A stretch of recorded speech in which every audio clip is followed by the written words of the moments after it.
आप सबका मोदी नगर के भव्य लक्ष्मी नारायण मंदिर में बहुत बहुत स्वागत। आज हम बैठे हैं मोदी नगर लक्ष्मी नारायण मंदिर के हेड प्रीस्ट हमारे शास्त्री जी के साथ। आज हम चर्चा कर रहे हैं संस्कारों के बारे में, और मेरा बहुत मन था कि अगर संस्कार के बारे में हमें कुछ जानना है, कुछ समझना है और संस्कारों के महत्व को जानना है, तो किनसे हमें ये समझना चाहिए। मेरे को जो संस्कार मिले मेरी माता से, मेरे पिता से, उनको कहाँ से संस्कार मिले, उनके माता पिता से। तो मेरी जो दादी जी थी, मेरे जो बाबा जी थे, उनके साथ इतने साल जिन्होंने समय व्यतीत किया, उनको समझा, उनसे समझा, उसके बारे में मैं शास्त्री जी से समझा हूँ। और जो मोदी परिवार में इतने सालों से संस्कार जो हमारे बड़ों ने दिए, उनको कैसे हम आगे लेके चलें, उनसे कैसे सीखें, क्योंकि जो आज हम हैं उन्हीं संस्कारों की वजह से हैं। तो आज मोदी नगर के लक्ष्मी नारायण मंदिर के आंगन में मुझे बहुत प्रसन्नता हो रही है कि मैं शास्त्री जी के साथ बैठा हूँ। ये हमारे परिवार के गुरु हैं, और इन्हीं के माध्यम से मैं चाहता हूँ कि हम सब संस्कारों का महत्व समझें और संस्कार कितने ज़रूरी हैं होना, चाहे परिवार हो चाहे कंपनी हो, उसके बारे में हम इनसे कुछ सुने। सो शास्त्री जी, बहुत बहुत जय जय राधे। आपके जब भी मैं आपसे मिलता हूँ मुझे तो बहुत प्रसन्नता ही होती है, और जैसे मैंने कहा आज हमने कुछ आपसे क्षण आपके छीन लिए हैं। तो शास्त्री जी, थोड़ी देर पहले हम बात कर रहे थे, शुरुआत करते हैं संस्कारों के बारे में। संस्कार का मतलब क्या है शास्त्री जी? सम्यक क्रिया का नाम संस्कार है। सम उपसर्ग है। समकारः संस्कारः। सम माने अच्छी तरह से, शुद्ध, पवित्र, स्वच्छ, जिसका अर्थ होता है सम का अर्थ होता है। सम उपसर्ग है। और क्रिया प्रधान, क्रिया हमारी प्रत्येक क्रिया कैसी हो। क्रिया तीन प्रकार से होती है। शरीर से भी हम क्रिया करते हैं, वाणी से भी क्रिया करते हैं, और मन से भी क्रिया करते हैं। तीन प्रकार से क्रिया होती है। तो वो क्रिया शुद्ध कैसे हो, पवित्रता का क्या स्वरूप है, इसको बताने वाली जो विधि है, उस विधि का नाम संस्कार है। मनुस्मृति के अनुसार हमारे यहाँ 16 संस्कारों की बात मनुस्मृति करती है। जन्म से लेकर के मृत्यु तक हमारे 16 संस्कार होते हैं। ये तो एक एक एक सनातनी व्यवस्था है। सनातनी व्यवस्था हो सकता है अन्य धर्मावलंबी इस मनु के 16 संस्कारों को न स्वीकार करे। एक विशेष संस्कार है ये। एक होता सामान्य, एक होता विशेष।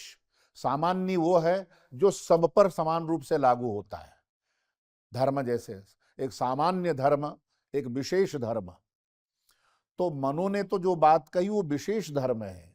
वो सनातनी परंपरा से जीवन यापन करने वाले, उस सनातनी परंपरा में जन्म लेने वाले, उनके लिए 16 संस्कार, गर्भाधान से लेकर के अंत्येष्टि तक ये 16 संस्कार। गर्भाधान भी एक संस्कार, फिर पुंसवन संस्कार। तो ये जो संस्कारों की जो क्रमबद्धता है, ये तो विशेष संस्कार हैं। लेकिन सामान्य रूप से यदि हम संस्कार का अर्थ करें, संस्कार शब्द का, तो उसका अर्थ होता है शुभ, पवित्र क्रिया। वो संस्कार है। संस्कार का शब्दार्थ, इस शब्द का अर्थ बनेगा संस्कार। सम माने अच्छा, पवित्र, स्वच्छ। जो कार माने क्रिया, करना। तो करना कैसे होता है? शरीर से होता है। शरीर से हम क्या करते हैं? व्यवहार करते हैं। आहार व्यवहार हमारा शरीर पर निर्भर, शरीर के द्वारा ये संपादित होता है। आहार शरीर के लिए, और व्यवहार शरीर को प्रधान, शरीर की प्रधानता से आहार, और मन की प्रधानता और उसके प्रधानता से व्यवहार।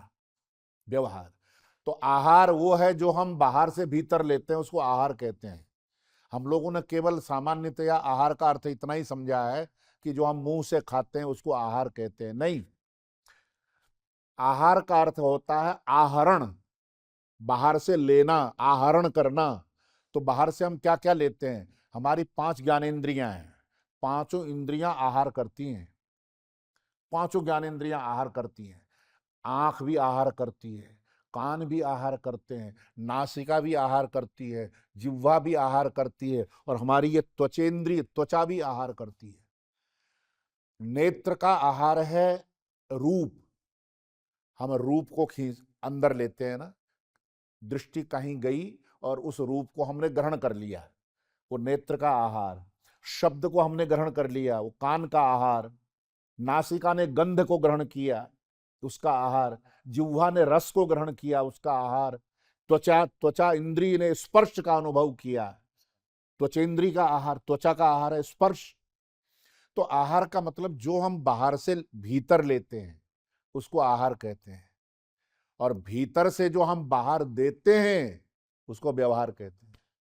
आप व्यवहार कैसा करेंगे? जो आपके भीतर होगा, जो आपके जीवन में संस्कार होंगे, जैसा आप होंगे भीतर से, वैसा ही तो आप अपने को प्रस्तुत करेंगे। व्यवहार, उसी को व्यवहार कहते हैं।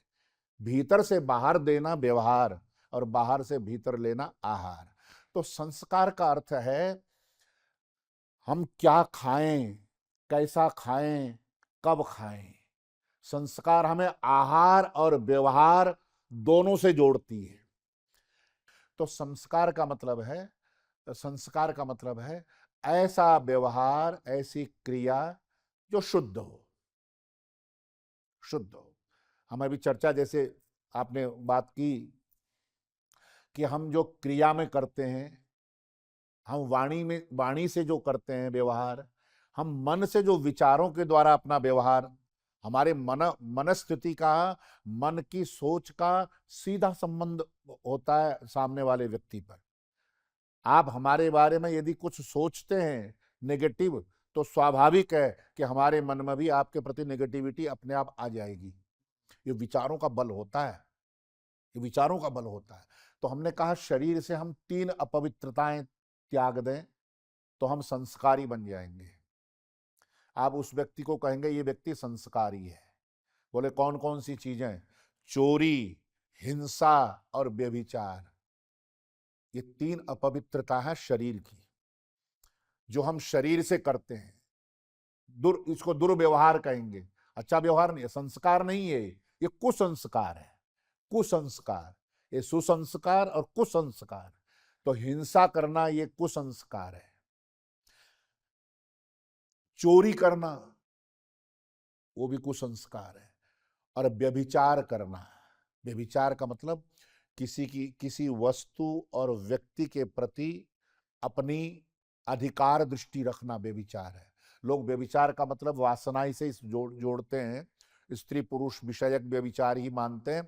व्यभिचार का मतलब है जो वस्तु हमारे अधिकार में नहीं है उसके प्रति अपना अधिकार जताना, ये व्यभिचार ही है। ये चोरी भी है।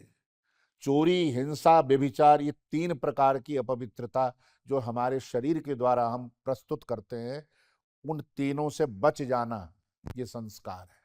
ये शरीर का संस्कार हो गया। वाणी का संस्कार, चोरी, हिंसा, व्यभिचार शरीर का हो गया। वाणी का है निंदा, कटुवाद और असत्य। केवल परमार्थ की दृष्टि से नहीं, व्यवहार की दृष्टि में भी यदि ये चीजें आपके जीवन में है तो परमार्थ तो आपका बिगड़ेगा ही बिगड़ेगा, लेकिन आपका व्यवहार भी शुद्ध नहीं रह सकता, और आपका समाज में आप वो प्रतिष्ठा, वो शोभा, वो सिद्धि आप प्राप्त नहीं कर सकते। चोरी करने वाला व्यक्ति कभी प्रतिष्ठा प्राप्त नहीं कर सकता, जो शरीर के जो अपराध हैं। और वाणी से आप किसी की निंदा करते हो, क्यों? क्या आवश्यकता है हमको? आप अपने व्यवहार के द्वारा, अपने आचरण के द्वारा सामने वाले व्यक्ति के मनोदशा को बदल सकते हैं, तो फिर निंदा करने की क्या आवश्यकता है? आप अपने व्यवहार से बदल सकते हैं। तो 3 प्रकार के दोष, ये जो संस्कारों की जो बात है, वाणी से भी होता है। हम असत्य से बचें व्यवहार में। आप व्यापार कर रहे हैं, व्यापार आपका तभी समृद्ध होगा, लॉन्ग टाइम तक बढ़िया चलेगा, जब आपके आचरण में, व्यवहार में, संस्कारों में सत्य आ जाएगा। पहली बात सत्य। और कटुवाद, कड़वा बोलना। हमने एक बहुत अच्छे उद्यमी व्यक्ति से कुछ चर्चा की, बड़े अच्छे उद्यमी है वो, व्यवसायी व्यक्ति हैं। वो कह रहे थे, शास्त्री जी, व्यवसाय वो व्यक्ति कर सकता है जिसके पास ये 3 चीजें पहले से विद्यमान हों। व्यवसाय में, उद्योग में कौन व्यक्ति सफल होता है? तो उनकी बात हमें अच्छी लगी, वो आपको इसलिए हम शेयर कर रहे हैं। उन्होंने कहा, यहाँ आयरन, यहाँ आइस और यहाँ शुगर। Iron, ice, sugar. जिसका दिल आयरन हो, मजबूत हो, और मस्तिष्क ठंडा हो, आइस, और जुबान पर शुगर हो। मिठास। ये वाणी इतनी महत्वपूर्ण है। हमारी वाणी में मिठास हो। सत्यम ब्रूयात प्रियम ब्रूयात, वेद कहता है। सत्य बोलो लेकिन प्रिय भी बोलो। आपने सच तो बोल दिया, कोई व्यक्ति नेत्रहीन है, उसके नेत्र नहीं है, जन्मांध है, तो आप उसको संबोधित करके यदि इस तरह बोलेंगे, ए अंधे, यदि आपने किसी को कह दिया, सूरदास को, हे अंधे, तो उसका आपने यद्यपि सत्य बोला है, अंधा तो वो है, लेकिन आपने बहुत कड़वा बोला। सत्यम ब्रूयात प्रियम ब्रूयात, न ब्रूयात सत्यम अप्रियम। ऐसा सत्य मत बोलो जो प्रिय न हो। लोग कहते हैं सच्चा कड़वा होता है, गलत कहते हैं लोग। कई बार व्यवहार में हम सुनते हैं लोगों से कि सच्चाई तो कड़वी होती है। अरे भाई साहब, अमृत तो अमृत ही होगा। सत्यम अमृतम, सत्य तो अमृत है, अमृत कड़वा कैसे हो सकता है? उसको हम कड़वा कर देते हैं। आप सत्य को कड़वा कर देते हो अपने स्वार्थ के लिए, अपनी दोष के कारण, अपने कुसंस्कारों के कारण। सत्य तो सत्य है, सूरज तो सूरज है, लेकिन उस पर यदि ग्रहण लग जाए तो हम क्या करें? सूरज का दोष थोड़ो है। ग्रहण तो एक आपदा है, वो तो बाहर से आई हुई चीज है, लेकिन वस्तुतः सूर्य का स्वरूप नहीं है वो। ग्रहण सूर्य का स्वरूप नहीं है। सत्य तो सत्य है, अमृत अमृत है, वो कड़वा हो ही नहीं सकता है। न ब्रूयात सत्यम अप्रियम, शास्त्र कहता है। अप्रिय सत्य मत बोलो। वाणी का बाप कटुवाद, कड़वा बोलना, और निंदा करना, ये 3 दोष। और तृष्णा, क्रोध और द्वेत बुद्धि, ये मन के 3 दोष। संस्कारों के आधार पर मन के भी 3 दोष हैं। द्वेष, किसी के प्रति एक बार कोई बात हो जाती है, व्यवहार करने वाला, व्यापार करने वाला व्यक्ति यदि हर समय दुश्मनी को मन में लिए बैठेगा तो वो व्यक्ति आगे नहीं बढ़ सकता। वो पीछे पीछे जाएगा, पीछे पीछे जाएगा। स्वाभाविक है, व्यवहार में आप कहीं हैं तो झगड़ा भी होते हैं, दुश्मनी भी होती है। हमारे सारे मित्र होंगे समाज में, ये संभव नहीं है। 10 मित्र हैं तो 4 दुश्मन भी होंगे, लेकिन दुश्मन का होना अलग चीज है और दुश्मनी होना ये दूसरी बात है। दुश्मन हो जाए कोई बड़ी बात नहीं है, लेकिन दुश्मनी नहीं रहनी चाहिए। आज आदमी जरा सी बात को मन में लेकर के बरसों, हाँ उसने इस समय ऐसा किया था, हमको ऐसा किया था, उसने ये किया था हमारे साथ। नहीं नहीं, वो मन में रख ली बात, नहीं रखना। वो मन का बहुत का बड़ा दोष है, दोष आ गया। ईर्ष्या, द्वेष बुद्धि, क्रोध, क्रोधी आदमी से लक्ष्मी भाग जाती दूर। क्रोध सबसे बड़ा शत्रु है। काम इतना बड़ा बुरा नहीं माना शास्त्रों में जितना क्रोध को माना है। क्यों? कामी व्यक्ति भले ही 2 मिनट का सुख भोग तो लेता है। कामी व्यक्ति थोड़ा सुख उपलब्ध कर लेता है थोड़ी देर को, क्रोधी के हाथ कुछ नहीं लगता है। लोभी को भी कुछ प्राप्त हो जाता है, वो टिकाऊ भले ही ना हो, लेकिन लोभी को भी जब कुछ हाथ लगता है तो थोड़ी देर की खुशी तो मिलती है। कामी को भी कुछ कामना पूरी हो जाए उसके मन के इच्छा अनुसार तो थोड़ी देर की खुशी मिलती है, लेकिन क्रोधी को तो शुरू से अंत तक रोना ही पड़ता है। क्रोध में तो और कुछ नहीं है। इसलिए मन का दोष क्रोध बताया, काम नहीं। क्रोधात भवति सम्मोह, सम्मोहात स्मृति विभ्रम, गीता जी में भगवान कहते हैं। संगात संजायते कामः, कामात क्रोधो भी जायते, क्रोधात भवति सम्मोह, आसक्ति से काम, काम से क्रोध, क्रोध से सम्मोह, फिर बुद्धि भ्रम और बुद्धिनाश और फिर सर्वनाश। गीता जी के अनुसार जो सिद्धांत है होता है। तो तीन, तो कहने का अभिप्राय यह है, मनसा वाचा कर्मणा, हम कैसे पवित्र रहें, ये इसको संस्कार कहते हैं। संस्कार का मतलब मनसा वाचा कर्मणा, हम पवित्र रहें। और वो पवित्रता हमने बता दी किस तरह होती है। शरीर से चोरी, हिंसा, व्यभिचार छोड़ा जाए, वाणी से असत्य और कड़वा बोलना छोड़ दिया जाए, मन से क्रोध, द्वेष, ईर्ष्या छोड़ दी जाए, तो हमारे संस्कार पवित्र होंगे। और पवित्र संस्कारों को लेकर के जब हम आगे बढ़ेंगे, ये हमारा पाथेय है। संस्कार क्या है? पाथेय। संस्कृत में एक शब्द है पाथेय। पाथेय का मतलब जब व्यक्ति यात्रा पर निकलता है तो रास्ते का आहार, भोजन साथ लेके चलता है, उसको पाथेय कहते हैं। पथ माने मार्ग, मार्ग में जो काम आने वाली चीजें हैं, है ना, कोई पहाड़ की यात्रा पर जा रहा है, कोई लंबे यात्रा पर जाता है, तो पहले से उसको पता है मुझे ये दवा रखनी चाहिए, मुझे ये भोजन की ये सामग्री रखनी चाहिए, ये मेरी जरूरत की चीजें हैं। उन चीजों को पाथेय कहा जाता है। हमारा जीवन यात्रा है एक, इस यात्रा पर हम सफल यात्रा कर पाए, उसके लिए पाथेय लेके चलना चाहिए। ये संस्कार हमारा पाथेय है। पाथेय है मतलब हमें मार्ग में किसी प्रकार का कष्ट नहीं होने देंगे।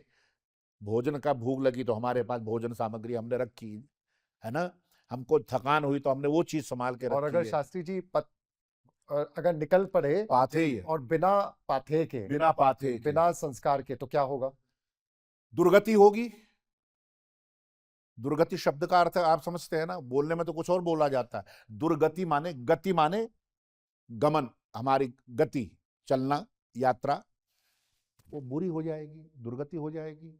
हम अपने लक्ष्य को प्राप्त नहीं कर पाएंगे, क्योंकि हमारी यात्रा चल रही, मार्ग में समस्या आ गई, पाथेय है नहीं है। क्या करेगा आदमी? कहीं गिर पड़ेगा, कहीं भूखा वो हो जाएगा, शक्तिहीन हो जाएगा। ये हमारा संबल है। संस्कार है व्यक्ति का संबल।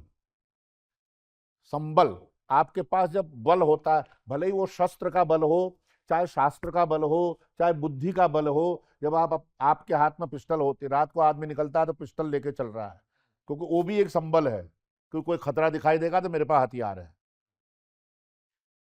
तो ये आपको वो शक्ति प्रदान करने वाले हैं संस्कार के। जो संस्कारवान व्यक्ति होता है उसमें भय नहीं होगा।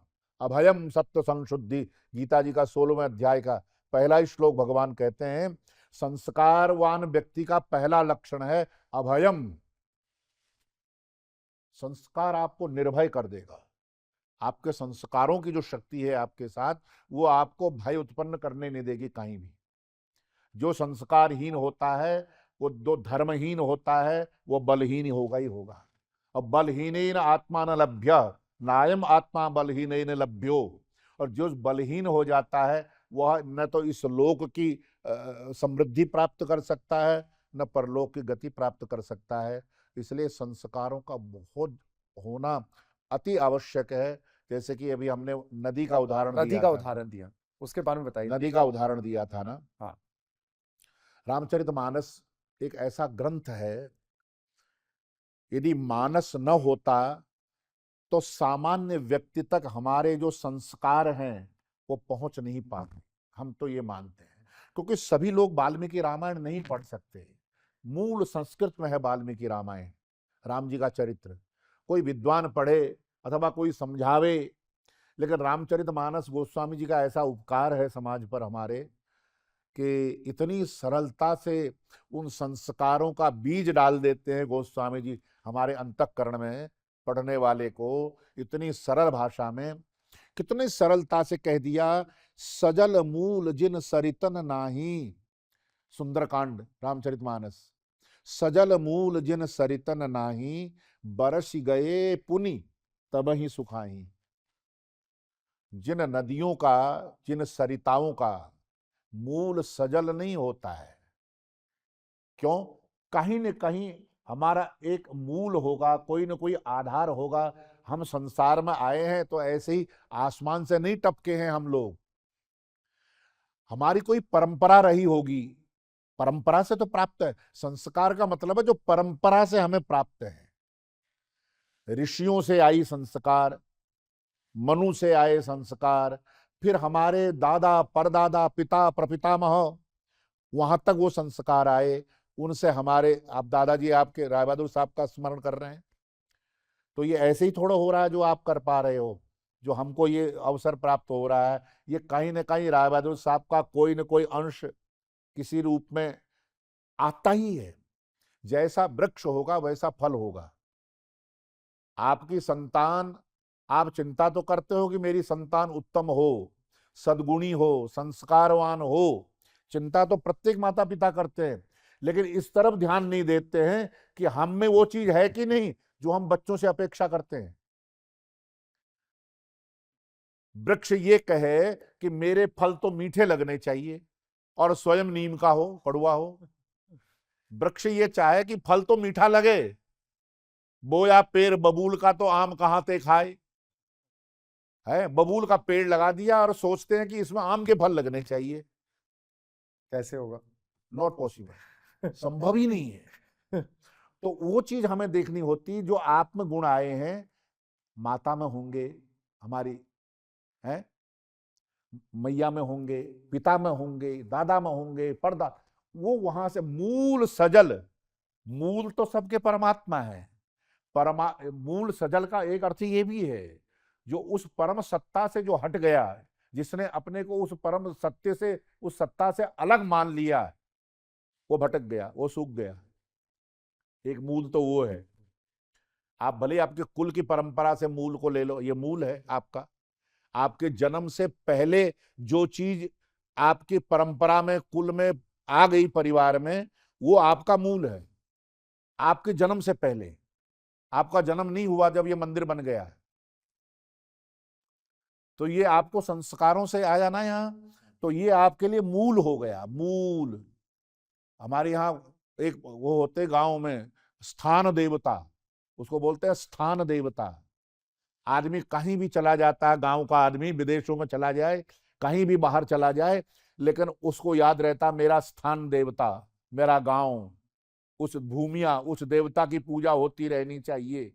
और जब भी आएगा उसको अपना स्थान देवता का दर्शन करना चाहिए। आप दुनिया में कहीं भी जाएं, ये आपका स्थान देवता है, मोदी परिवार का। तो इस मूल को जब हम लिए रहेंगे तो हमारा प्रवाह एक तो पवित्र रहेगा, प्रवाह, और गतिमान रहेगा। दो चीजें हैं। गतिमान होना एक बात है, केवल गतिमान हो, नदी बह रही है लेकिन पवित्र नहीं है, तब भी लाभ नहीं है ना। आपका जीवन तो चल रहा है, पैसा भी आ रहा है, प्रतिष्ठा भी हो रही है, पद भी मिल रहा है, ये आपका प्रवाहमान होना है।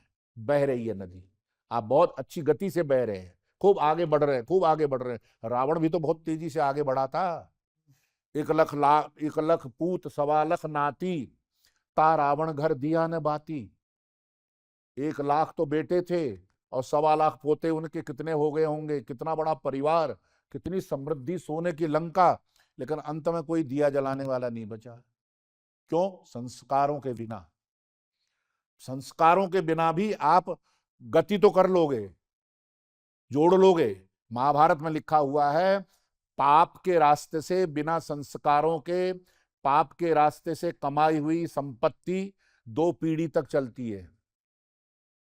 वो पाप की जो संपत्ति है 2 पीढ़ी तक चलेगी, वो खूब बढ़ाएगी। आपको लगेगा अरे आनंद आ रहा, मजे आ रहे, बहुत लोग कहते हैं मजे आ रहे पाप के रास्ते से भी कमा करके, लेकिन लिखा हुआ है 3री पीढ़ी के आरंभ होते ही समूलम च विनश्यति, वो मूल को लेके ही नष्ट हो जाएगी, मूल धन को भी ले जाएगी।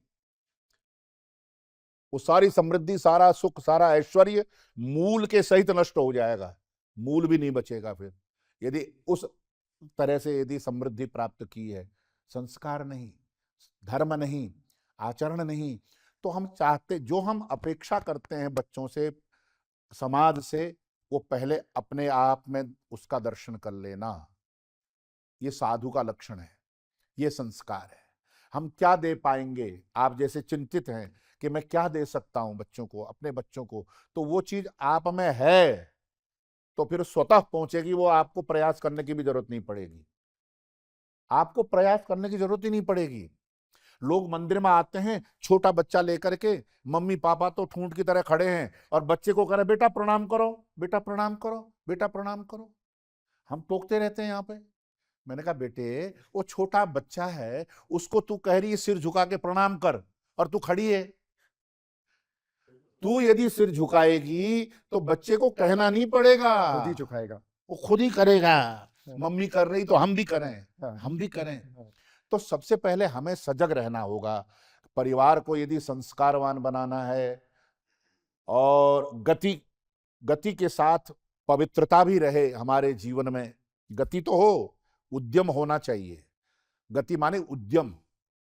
उद्यमेन ही सिद्ध्यन्ति कार्याणि न मनोरथै, नहीं सुप्तस्य सिंहस्य प्रविशन्ति मुखे मृगा। नीति शास्त्र कहता है सिद्धि हमें बिना उद्यम करे नहीं मिलेगी।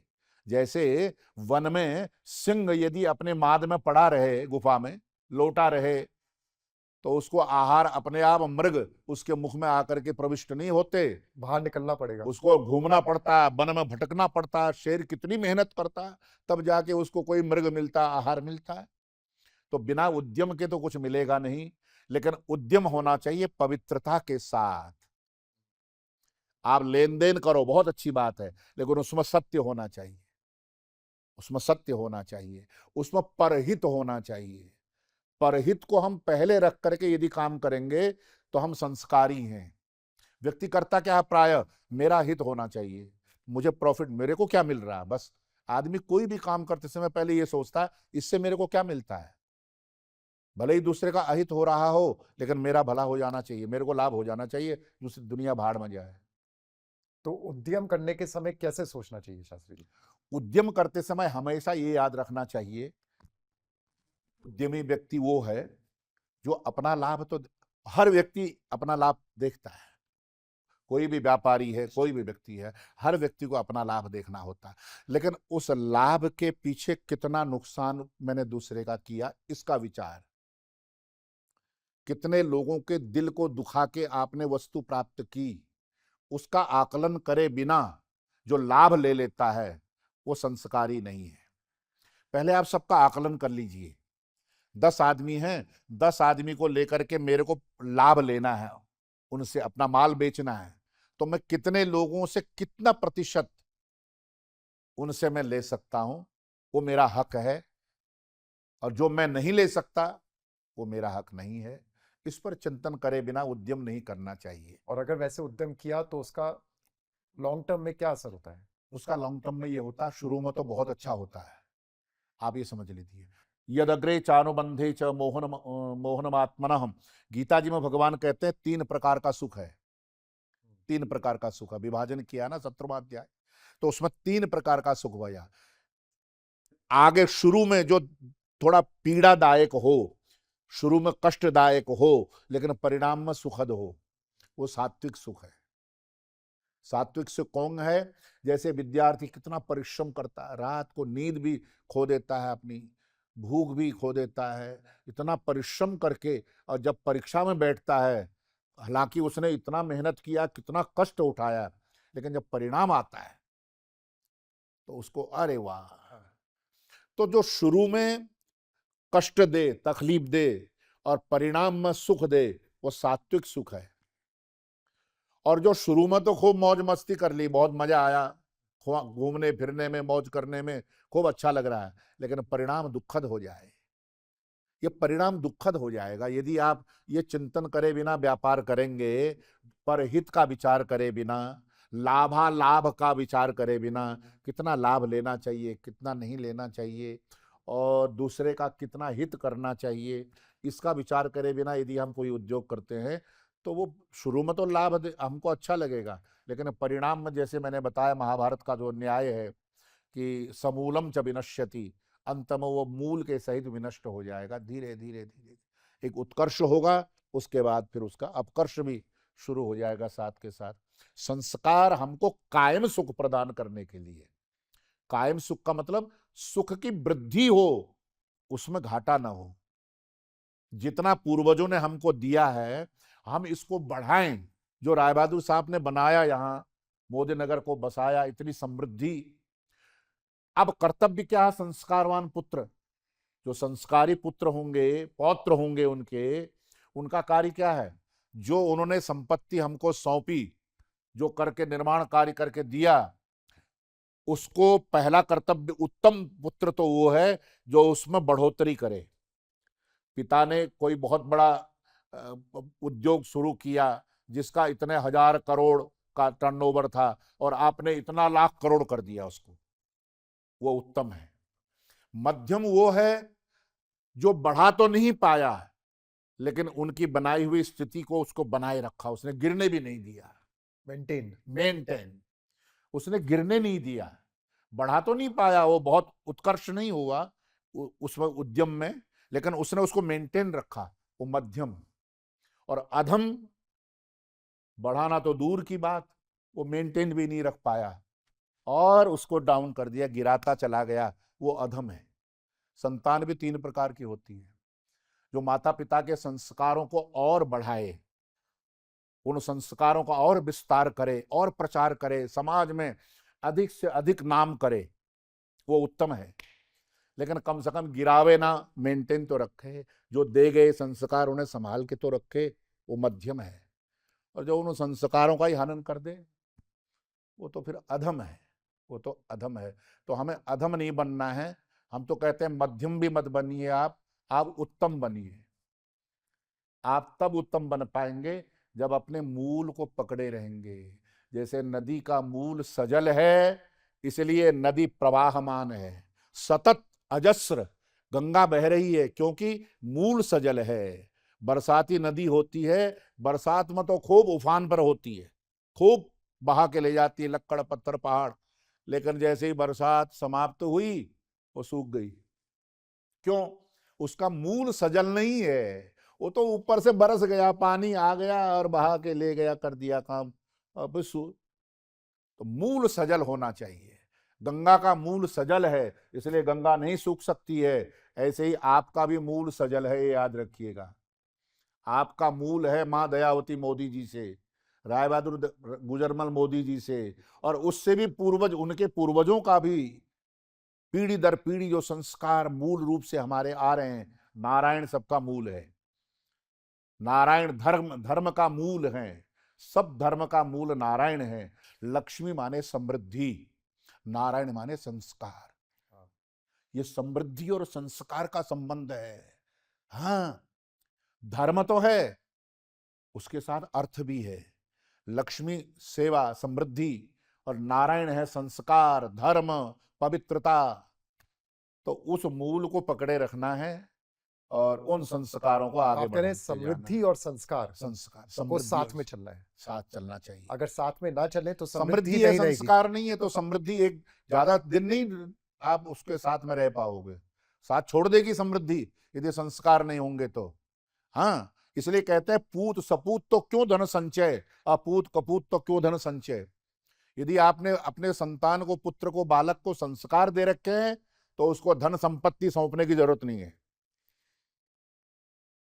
और यदि आपने उसको संस्कार नहीं दिए हैं तो फिर धन संपत्ति देने का लाभ क्या है? सब नष्ट कर देगा, वो संस्कार नहीं है, खत्म कर देगा। और संस्कार हैं तो वो अपने आप उपलब्धि कर लेगा, इतनी उपलब्धि हो जाएगी। संस्कारों का ये बल है कि जो नहीं है वो प्राप्त हो जाता है। संस्कार का मतलब, संस्कार 2 काम करते हैं। जो हमारे पास है उसको सुरक्षित करते हैं, जो हम में अभी नहीं है उसका सृजन करते हैं, उसका नाम है संस्कार।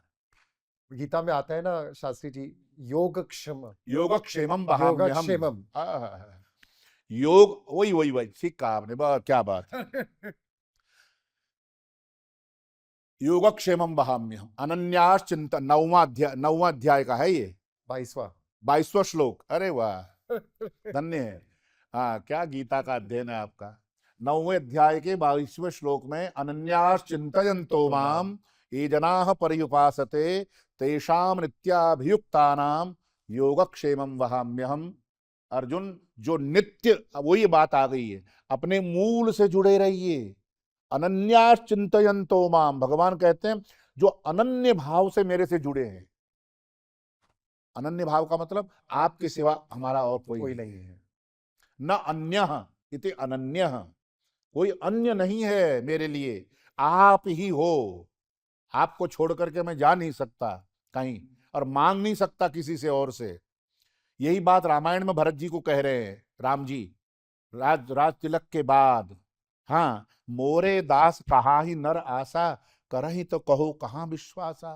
भरत, मैं कैसे मान लूं कि उसका मेरे प्रति विश्वास है, मेरा भक्त बनता है, कहलाता है, और दुनिया के सामने हाथ फैलाता है, तो मैं कैसे मान लूं कि उसका मुझ पर विश्वास है।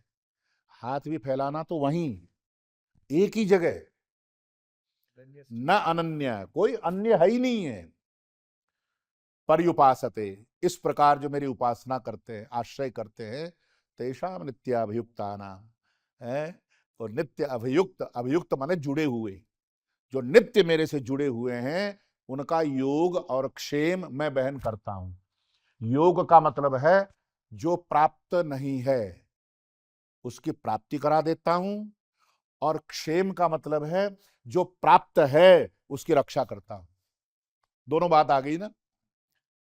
तो आप कह रहे हैं कि अगर संस्कार है तो फिर समृद्धि निश्चित है। निश्चित है और सुरक्षित भी है। और सुरक्षित आप भी सब है। होने को तो देखने को बहुत कुछ दिख जाता है, जो संस्कारहीन है उनके पास भी संपत्ति दिख जाती है, लेकिन उसको होने में मत मानिएगा, उसका कोई भरोसा नहीं। वो कब आपका पतन करके स्वयं नष्ट, जैसे आपने देखा होगा ओले गिरते हैं ना आसमान से, ओले, तो ओले क्या होते हैं, जिम हिम उपल कृषि दल गरही। दुष्ट व्यक्ति की, पापी व्यक्ति की उपमा गोस्वामी जी ने उन उपल से दी। उपल कहते हैं ओले को, संस्कृत में उपल, ओला। जब ओला पड़ता है, गिरता है आसमान से, तो बोले क्या करता है, फसल को नष्ट करता है, कृषि को नष्ट करता है, और बाद में खुद भी नष्ट हो जाता है। ओला भी तो गल जाता है, लेकिन गिरने से पहले, मरने से पहले, मिटने से पहले दूसरों का नुकसान कर जाता है। बोले दुष्ट का यही स्वभाव होता है, खुद नष्ट होता है और औरों को भी, पहले दूसरों का नुकसान करेगा। और खुद कृषि दल गरई, कृषि का दलन करके, कृषि को नष्ट करके फिर गर जाता है। उसको तो मिटना ही मिटना है, क्योंकि वो है ही नहीं है संस्कार, वो मिटेगा ही मिटेगा, क्योंकि उसका मूल सजल नहीं है। वो कहीं से गिरा, पत्थर आ गया कहीं से, कभी कभी होता ना, प्रारब्ध से कुछ मिल गया जीवन में हमारे, ना हमारा कर्म था, ना संस्कार था, ना परिश्रम था, आके भी क्या करोगे संपत्ति का, यदि संस्कार नहीं होगा तो। इसलिए संस्कार के बिना संपत्ति समृद्धि का भी सुख नहीं है। मूल संस्कार है, सजल मूल जिन सरितन नाही, तो इसी में आनंद है। बहुत सुंदर, बहुत सुंदर शास्त्री जी। बहुत आपने संस्कारों का इतना बहुत सरल शब्दों में आपने समझा दिया कि समृद्धि चाहिए तो संस्कारों का बहुत होना बहुत जरूरी है। नारायण, बहुत जरूरी है। जीवन में समृद्धि चाहिए ही चाहिए, उसके बिना हम नहीं रहना चाहिए हमको। हर व्यक्ति को संपन्न होना चाहिए, हर व्यक्ति को समृद्ध होना चाहिए, लेकिन उसके साथ साथ संस्कारवान पहले होना चाहिए। पहले संस्कार आवे, फिर समृद्धि आवे, ये तो जीवन आनंददायक होगा। आनंद ही आनंद है जीवन। आप उसके लिए प्रयासरत हैं, और बहुत सुंदर प्रयास। और प्रयास तो तब होता है जब पहले विचार होता है। आपके पहले विचार में ये चीज आई, फिर आप व्यवहार में उस चीज को उतारना चाह रहे हैं। इसके लिए आप बहुत बहुत साधुवाद के पात्र हैं, धन्यवाद के पात्र हैं। आपका हाथ हमारे परिवार पे हमेशा बना रहे। कृपा, मेरा ये परिवार का हाथ मेरे ऊपर है। नहीं, बहुत हम तो मानते हैं परिवार, माँ जी का हाथ तो सदा है हमारे ऊपर। इन परिवारों का तो हम ऋणी हैं, हम लोग, हमारा जीवन चल रहा है और संस्कारों को हम अपने सुरक्षित रख पा रहे हैं। यदि इस मंदिर सेवा के अलावा हम कहीं और होते तो शायद अपने संस्कारों को इतना पोषण नहीं दे पाते। तो ये स्थान है और जिन महापुरुषों ने इनकी स्थापना की है वो हमारे लिए पूज्य है, उनका हाथ सदा मुझे तो लगता है जैसे आपने जैसे अरे। कहा कि संस्कारों का आपने यहीं पर सुरक्षण सुरक्षित रखा है। रखना। तो आते रहिए अरे और अरे यहाँ से अपना लेकर के प्रकाश फिर फैलाइए आगे। बहुत है सुंदर, बहुत सुंदर। नारायण नारायण। जय श्री जय श्री, बहुत सुंदर।